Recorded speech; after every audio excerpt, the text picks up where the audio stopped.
અષાઢ સુદ પૂનમના પવિત્ર અવસરે કચ્છ જિલ્લાના ઐતિહાસિક અંજાર શહેરમાં વિવિધ ધાર્મિક સ્થાનો ખાતે ગુરુ પૂર્ણિમા મહોત્સવની શ્રદ્ધા અને ભક્તિભાવ સભર વાતાવરણમાં ભાવપૂર્વક ઉજવણી કરવામાં આવી હતી।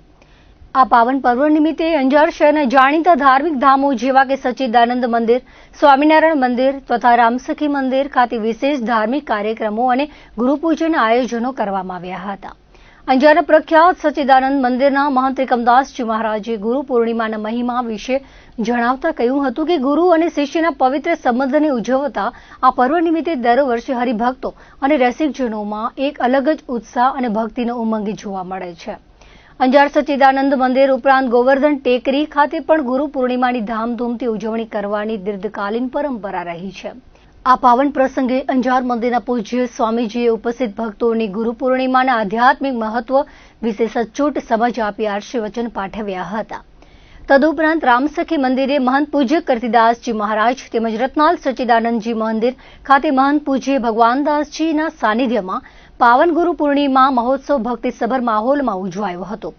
રાજ્યમંત્રી ત્રિકમભાઈ છાંગાએ ગુરુ પૂર્ણિમાના પાવન અવસરે ગુરુ વંદના કરી જીવનમાં ગુરુના મહત્વ વિશે સમજાવ્યું હતું। આ ગુરુ વંદના મહોત્સવમાં રાજકીય અને સામાજિક ક્ષેત્રના અનેક અગ્રણીઓએ ખાસ હાજરી આપી ગુરુચરણે શીશ નમાવ્યું હતું। સ્થાનિક આગેવાનો તેમજ મોટી સંખ્યામાં અંજારવાસીઓ અને શ્રદ્ધાળુઓએ ઉપસ્થિત રહી ગુરુદેવના દર્શન તથા આશીર્વાદ પ્રાપ્ત કરી કૃતજ્ઞતાની લાગણી વ્યક્ત કરી હતી। ગુરુ પૂર્ણિમાની ભાવપૂર્વક આદરપૂર્વક ઉજવણી કરવામાં આવે છે। આજના દિને તમામ સેવકગણ ગુરુના શરણમાં જઈને ગુરુના ચરણમાં ગુરુના આશીર્વાદ મેળવીને જીવનમાં ધન્યતા અનુભવે છે। અમે બધા પણ આખી ટીમ મારી સાથે શહેર નગરપાલિકાના હોદ્દેદારો, સંગઠનના હોદ્દેદારો, સમગ્ર ટીમ અંજાર સચ્ચિદાનંદ મંદિરમાં પૂજ્ય ત્રિકમદાસજી મહારાજ, રામસખી મંદિરમાં પૂજ્ય કીર્તિદાસજી મહારાજ, શ્રી સ્વામિનારાયણ મંદિર અંજારમાં પણ સર્વ સંતોના ચરણોમાં દર્શન કરી ભાવપૂર્વક ભક્તિપૂર્વક આજે ગુરુ પૂર્ણિમાના સૌ આખી ટીમે આશીર્વાદ લીધા।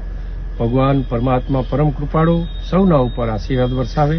સમગ્ર કચ્છની સાથે ગુજરાત અને સમગ્ર મા ભારતીનો પરમ વૈભવ તરફ જવા માટેના માર્ગમાં ક્યાંય અવરોધ ન થાય એવા પ્રકારના આશીર્વાદ આજના દિને પ્રાપ્ત કર્યા છે। અંજાર શ્રી સ્વામિનારાયણ મંદિરથી શાસ્ત્રી સ્વામી હરિકૃષ્ણ સ્વામી આજે ગુરુ પૂર્ણિમાના પાવન પ્રસંગે સૌ કોઈ સનાતની ભાઈઓ ગુરુના ઋણમાંથી મુક્ત થવા માટે અત્યારે ગુરુના આશીર્વાદ સ્વીકારવા માટે જતા હોઈએ છીએ। આપણી એવી દિવ્ય પરંપરા રહી છે। ગુરુ એટલે આપણા જીવનમાં રહેનાર અંધકાર એને દૂર કરનાર અને પ્રકાશ પાથરનાર ગુરુને અનેક ગુરુઓ, જેમ કે સૌથી પ્રથમ આપણા ગુરુ હોય તો ભગવાન છે, આપણા ઈષ્ટદેવ છે, ત્યાર પછી આપણાને જે પુરાણો આપ્યા છે એવા વેદ વ્યાસજી અને સાથે સાથે માતા પિતા, આમના આશીર્વાદ આપણે હિન્દુ સનાતન ધર્મના એક એક વ્યક્તિઓ જ્યારે સ્વીકારતા હોય છે ત્યારે એના જીવનની અંદર નવી ઉર્જા ઉત્પન્ન થાય છે અને એ ગુરુના આશીર્વાદની તાકાત બહુ જબરી છે। આપણા જીવનની અંદર જ્યારે જ્યારે એવો કોઈ અનુભવો થાય છે, જ્યારે જ્યારે જીવનમાં કોઈક વિપરીત પરિણામ આવે છે, જ્યારે દુઃખ આવે છે, ત્યારે આપણે સૌથી પહેલાં ગુરુના શરણે જાય છીએ અને એનાથી ગુરુના શરણે જવાથી આપણા તમામ પ્રકારના દુઃખ છે એ દૂર થઈ જાય છે। રામાયણની અંદર પણ દશરથ મહારાજાના જીવનમાં જ્યારે તકલીફ આવી, કોઈ પણ સંતાન ન હતા અને ત્યારે બીજા કોઈ પાસે ન ગયા અને માત્ર ગુરુ વશિષ્ઠ પાસે ગયા અને એમને માર્ગ બતાવ્યો અને એ ગુરુદેવની કૃપા એમના ઉપર ઉતરી ત્યારે એક નહીં, બે નહીં પણ ચાર પુત્રનો એમને ત્યાં અવતરણ થયું છે। તો આપણા સનાતની તમામ ભક્તોને અમારા ગુરુ પૂર્ણિમાના જાજા કરીને ભાવથી જય સ્વામિનારાયણ। સરહદી લખપત તાલુકાના મુખ્ય મથક દયાપર ખાતે ગેરકાયદેસર દબાણો પર વહીવટી તંત્ર દ્વારા દોષ બોલાવવામાં આવી હતી।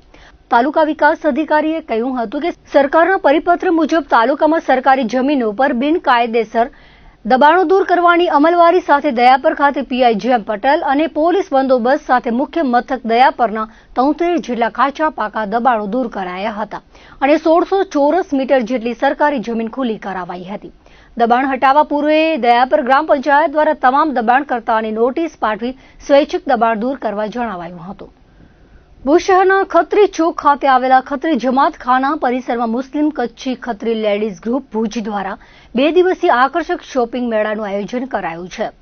મહિલા ઉદ્યોગ સાહસિકોને યોગ્ય મંચ અને પ્રોત્સાહન પૂરું પાડવાના ઉદ્દેશ્યથી આયોજિત આ પ્રદર્શન વેચાણમાં ભુજ તેમજ અંજાર સહિતના આસપાસના વિસ્તારોમાંથી બહોળી સંખ્યામાં મહિલાઓ પોતાના સ્ટોલ સાથે ઉત્સાહભેર જોડાઈ છે.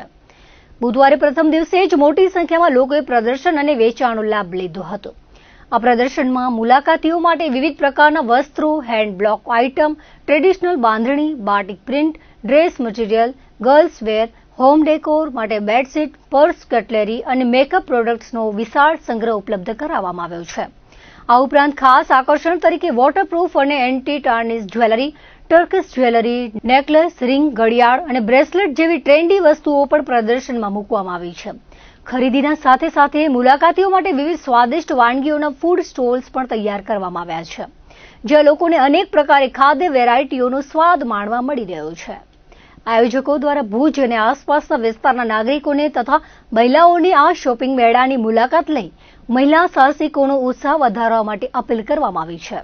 एमके लेडीज ग्रुप तरफ थी आज एग्जीबिशन 29 ने 3 खत्री चौक भुज में रखे में आए हुए अने वेरायटी कपड़े जी वेरायटी जे साथ साथ फूड स्टॉल पण आइए फूड में पण आगे घणे मड़े वेरायटी खाधे जी मिलती असांजी है ने एग्जीबिशन के विजिट करजा असांजो वारंवार एग्जीबिशन हमीदा खत्री अहीं असांजा हमीदा भाई ई आयोजन करे बीठा तो मळे थी आहे के अहीं अची जा ने असांजे स्टॉल ते विजिट कई जा फूड जी पण के घणे मड़े वेरायटी ने खासो खासो टेस्ट के खाधेला मिलतो आऊं वॾा स्टॉल रखी आहियां ई खत्री जमात खाने में रखेलो है अने मुंहिंजो स्टॉल है एंटी टार्निश ज्वेलरी जो है अन में नेकलेसेस रिंग वॉचेस ब्रेसलेट्स मळे अवेलेबल वेतो अने टर्किश ज्वेलरी पण अवेलेबल वेती वॉटरप्रूफ ज्वेलरी वेती भुज खत्री चौक में जो महिला लेडीज एग्जीबिशन रखियो है मैं यहाँ स्टॉल रखियो है अने मुझे खत्री चौक में शॉप पण है मोरी दुकान ते हैंड ब्लॉक जी आइटम बांधणी बाटिक अने घणी बधी वेरायटी मिले थी जो को मारे एग्जीबिशन में खणी आवे अहींया तो अहीं मस्ट विजिट करी जा घणी बधी वेरायटी है. કચ્છ જિલ્લાની સહકારી મંડળીઓને માર્કેટ સમક્ષ સભાન કરવા તથા પ્રાથમિક સેવા સહકારી મંડળીઓનું ફંડ રાષ્ટ્રીય સ્તર સુધી પહોંચાડવાના હેતુથી ભુજ સ્થિત કેડીસીસી બેંક હોલ ખાતે એક વિશેષ સેમિનાર કમ વર્કશોપ સફળતાપૂર્વક યોજાઈ ગયો. કચ્છ જિલ્લા રજિસ્ટ્રાર અને જિલ્લા રજિસ્ટ્રાર સેવા કચેરીના માર્ગદર્શન હેઠળ આયોજિત આ કાર્યક્રમનું વ્યવસ્થાપન કચ્છ જિલ્લા સહકારી સંઘ અને કેડીસીસી બેંક દ્વારા સંયુક્ત રીતે કરવામાં આવ્યું હતું. આ કાર્યક્રમમાં જિલ્લાની પ્રાથમિક મંડળીઓ, દૂધ મંડળીઓ અને અન્ય સહકારી સંસ્થાઓના પ્રતિનિધિઓ તથા સહકારી ક્ષેત્રના અગ્રણીઓ મોટી સંખ્યામાં ઉપસ્થિત રહ્યા હતા. સેમિનાર દરમિયાન ઉપસ્થિતોને સંબોધતા રાષ્ટ્રીય ઓર્ગેનિક સંસ્થાના ડિરેક્ટર વલમજી હુંબલે જણાવ્યું હતું કે આ કાર્યક્રમનો મુખ્ય ઉદ્દેશ્ય પ્રાથમિક કક્ષાની સહકારી મંડળીઓમાં અવેરનેસ લાવવાનો અને તેમને આર્થિક રીતે સદ્ધર તથા સક્રિય કરવાનો છે. કેન્દ્ર સરકારમાં વડાપ્રધાન નરેન્દ્ર મોદી અને સહકાર મંત્રી અમિત શાહ દ્વારા અલગ સહકાર મંત્રાલયની સ્થાપના કરવામાં આવી છે, જેનાથી સહકારી પ્રવૃત્તિઓનું આર્થિક અને સામાજિક માળખું છેવાડા સુધી સુદૃઢ બની રહ્યું છે. રાષ્ટ્રીય કક્ષાએ national cooperative organic limited, national cooperative export limited, બીજ નિગમ, સરદાર પટેલ કોઓપરેટિવ ફેડરેશન અને ભારત ટેક્સી જેવી 5 મલ્ટી સ્ટેટ કોઓપરેટિવ સંસ્થાઓની સ્થાપના કરવામાં આવી છે, જેનાથી દેશભરની સહકારી મંડળીઓને નવો વ્યાપ અને આર્થિક તાકાત મળશે. માત્ર 2 થી 3 વર્ષના ટૂંકા ગાળામાં જ આ નવી મલ્ટી સ્ટેટ સંસ્થાઓનું શેર ભંડોળ અને આર્થિક સદ્ધરતા ઇફકો અને ક્રિપ્કો જેવી વર્ષો જૂની સંસ્થાઓની સમકક્ષ પહોંચી ગઈ છે. એનસીઈએલ જેવી સંસ્થાએ તો માત્ર 2 જ વર્ષમાં 20% જેટલું ડિવિડન્ડ આપવાનું ચાલુ કરી દીધું છે. એનસીઓએલના સમગ્ર દેશના માત્ર 5 જ ડિરેક્ટરો પૈકી કચ્છના પ્રતિનિધિ તરીકે તેમની પસંદગી કરવામાં આવી છે, જે સમગ્ર કચ્છના સહકારી ક્ષેત્ર માટે ગૌરવની વાત છે. તેમણે કચ્છની તમામ પ્રાથમિક અને દૂધ મંડળીઓને આ રાષ્ટ્રીય સંસ્થાઓ સાથે જોડાઈને શેર ખરીદવા આહવાન કર્યું હતું, જેથી નીચલા સ્તરના નાનામાં નાના માણસ સુધી સહકારનો સીધો આર્થિક લાભ પહોંચાડી શકાય. આ પ્રસંગે કેડીસીસી બેંકના ચેરમેન તેમજ સહકારી ક્ષેત્રના અન્ય અગ્રણીઓ ઉપસ્થિત રહ્યા હતા. તેમણે પણ સહકારી માળખાને વધુ મજબૂત કરવા માટે ઉપયોગી માર્ગદર્શન પૂરું પાડ્યું હતું. આ સેમિનારમાં નેશનલ ઓર્ગેનિક, નેશનલ એક્સપોર્ટ અને ભારતીય બીજ જેવી રાષ્ટ્રીય સહકારી સંસ્થાઓમાં જિલ્લાની મંડળીઓ કઈ રીતે શેર ધારણ કરી શકે અને રાષ્ટ્રીય સ્તરથી માર્ગદર્શન મેળવી શકે તે અંગે વિગતવાર માહિતી અને તાલીમ પૂરી પાડવામાં આવી હતી. જિલ્લા રજિસ્ટ્રાર, કચ્છ જિલ્લા બેંક અને કચ્છ જિલ્લા સહકારી સંઘ મારફત આજનો જે પ્રોગ્રામ હતો એ મંડળીઓની જાગૃતિ માટે, મંડળીઓમાં અવેરનેસ આવે અને પ્રાઇમરી કક્ષાની મંડળીઓ સદ્ધર થાય, સક્રિય થાય. અમિતભાઈની સહકારી ચળવળને માનનીય મોદી સાહેબે એમને જે અલગ મંત્રાલય આપ્યું છે, એમની પ્રવૃત્તિ બોટમથી કરીને ટોપ સુધીની સંસ્થાઓ એનું આર્થિક અને સામાજિક માળખું સુદૃઢ બને, એ ખૂબ વેપાર ધંધા કરી અને એના સભ્યોને સારામાં સારું વળતર અપાવી શકે એવી સંસ્થાઓની સ્ટ્રેન્થ થાય, એના માટે ગ્રામીણ કક્ષાએ અને જિલ્લા કક્ષાએ આવા સેમિનારો થતા હોય. રાષ્ટ્રીય કક્ષાએ માન્ય અમિતભાઈ સહકાર મંત્રાલયમાં આવ્યા ત્યાર પછી લગભગ 5 મલ્ટી સ્ટેટ કોઓપરેટિવ સંસ્થાઓ સેન્ટ્રલ ગવર્મેન્ટે બનાવી. એમાંથી NCOL national cooperative organic limited, NCEL એટલે નેશનલ એક્સપોર્ટ લિમિટેડ, બીજ નિગમ અને સરદાર પટેલ કોઓપરેટિવ ફેડરેશન બનાવ્યું. કેન્દ્ર સરકારે માત્ર ખેતી અને કોમર્શિયલ બાબતમાં જ નહીં, પરંતુ ભારત ટેક્સી કરીને એક મલ્ટી સ્ટેટ જે કોઓપરેટિવ સંસ્થા બનાવી. એમાં જે ટેક્સી યુનિયનોની મોનોપોલી હતી સિટી એરિયામાં, એ મોનોપોલી તોડીને સમગ્ર રાષ્ટ્ર લેવલે આ ભારત ટેક્સીનો વ્યાપ વધ્યો છે. આવતા દિવસે ઇન્સ્યોરન્સ કંપનીઓએ જે મનફાવે એવું વર્તન કરી અને પ્રીમિયમો લેતી હોય, જોઈએ એવો ગ્રાહકોને ફાયદો ન થતો હોય, તો એના માટે પણ સમગ્ર દેશ લેવલની મલ્ટી કોઓપરેટિવ સંસ્થા બને એવા સરકારશ્રી ગુજરાત સરકાર અને કેન્દ્ર સરકારના પ્રયત્નો છે. એટલે આ સંસ્થાઓ અત્યારે નવી છે, તેમ છતાં એનું આર્થિક માળખું સંસ્થાની, સહકારી સંસ્થાની સદ્ધરતા કઈ કહેવાય, એનો શેરભંડોળ. ઇફકો અને ક્રિપકો જે વર્ષો જૂની સંસ્થાઓ છે, એનું જે શેરભંડોળ છે, એવું શેરભંડોળ આ માત્ર 2-3 વર્ષની મલ્ટી સ્ટેટ કોઓપરેટિવ સંસ્થાઓ જે બની છે એનું શેરભંડોળ છે. એટલે એના આર્થિક સદ્ધરતા ખૂબ મોટી છે અને સમગ્ર દેશ અને વિદેશ લેવલે એમને જયારે કામ કરવાની વાત આવે ત્યારે એમને પોતાને પણ એમ થાય કે અમારી સાથે નાનામાં નાની અને મોટામાં મોટી દરેકે સહકારી સંસ્થાઓ જોડાય, સભ્ય થાય અને એના કારણે એમનું જે માર્ગદર્શન છે એ નાની મંડળીઓને મળતું રહે. NCL અત્યારે તો 20% ડિવિડન્ડ આપવાનું માત્ર 2 વર્ષમાં ચાલુ કરી દીધું.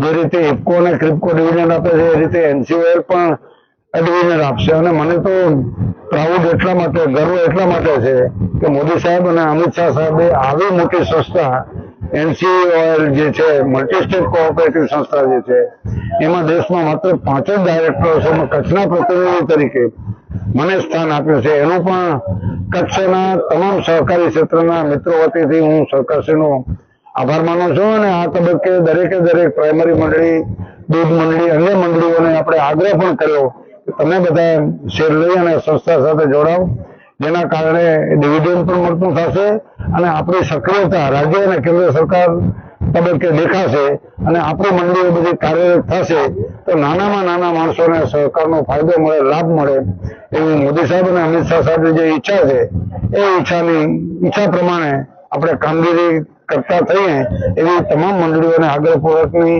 વિનંતી છે, શુભેચ્છા છે. કચ્છ જિલ્લામાં છેલ્લા 3 દિવસથી વરસાદે વિરામ લેતા વાદળો અને તડકા વચ્ચે સંતાકુકડી જેવો માહોલ સર્જાયો છે. આ વાદળછાયા વાતાવરણ અને ધૂપછાંવના ખેલ વચ્ચે મહત્તમ તાપમાનનો વધારો થતા સ્થાનિકો ભારે ઉકળાટ અને ગરમીથી બેહાલ બન્યા છે. વહીવટી મથક ભુજ ખાતે 34 ડિગ્રી જ્યારે કંડલા એરપોર્ટ વિસ્તારમાં 34.2 ડિગ્રી ગરમી નોંધાતા લોકોએ અસહ્ય તાપનો અનુભવ કર્યો હતો. આજે સવારે પણ જિલ્લા મથક ભુજ સહિત કચ્છ જિલ્લાના જુદા જુદા વિસ્તારોમાં આજે પણ વાતાવરણ વાદળછાયું રહ્યું હતું. બીજી તરફ હવામાન વિભાગ દ્વારા જિલ્લામાં હળવાથી મધ્યમ વરસાદની આગાહી યથાવત રાખવામાં આવી છે. ખાસ કરીને 31 જુલાઈ પછી કચ્છમાં વરસાદનો વ્યાપ અને તેની તીવ્રતા નોંધપાત્ર રીતે વધી શકે તેવી શક્યતા દર્શાવવામાં આવી છે. હાલ બંગાળની ખાડીમાં સર્જાયેલી ડીપ ડિપ્રેશન સિસ્ટમ ગુજરાત તરફ આગળ વધી રહી હોવાથી તેની સીધી અસર હેઠળ કચ્છમાં મેઘરાજાનો વધુ એક આશાસ્પદ રાઉન્ડ આવી શકે છે. જો કે અબડાસા તાલુકામાં હજુ સુધી પૂરતો વરસાદ થયો ન હોવાથી ખેડૂતો અને માલધારી વર્ગમાં ઘેરી ચિંતા વ્યાપી ગઈ છે. જખૌ બંદર કિનારે અરબી સમુદ્ર પરથી પાણી ભરીને આવતા કાળા ડિબાંગ વાદળો ચોક્કસથી પસાર થાય છે, પરંતુ વરસ્યા વગર જ આગળ નીકળી જતા લોકો નિરાશા અનુભવી રહ્યા છે. હાલમાં સમગ્ર કચ્છીજનોની આશા અને મીટ વરસાદના આગામી નવા રાઉન્ડ પર મંડરાયેલી છે. દર્શક મિત્રો, આ હતા અત્યાર સુધીના કચ્છ ટીવી સમાચાર. ફરી મળીશું નવા સમાચારો સાથે, નવી અપડેટ સાથે. ત્યાં સુધી મને રજા આપશો. નમસ્કાર.